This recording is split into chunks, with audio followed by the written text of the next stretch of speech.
Hey guys, Rich from the Fireplace by Magic Touch again.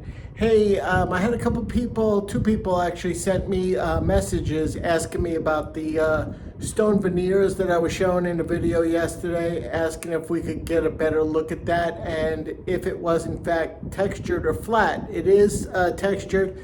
So I wanted to, I'm going to flip around real quick here and see if I can't give you guys a closer up on it like I promised the couple people that sent me a message. So, well, I can't flip it around. So here is that stone, and you can see that it does have an actual texture to it.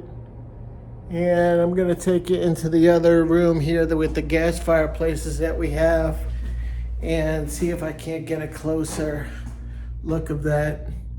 Okay, so there you go. You can see that this is in fact, yes, it is textured. There is a pattern to them, and they are, there you go, there's a good look of it. So there you go.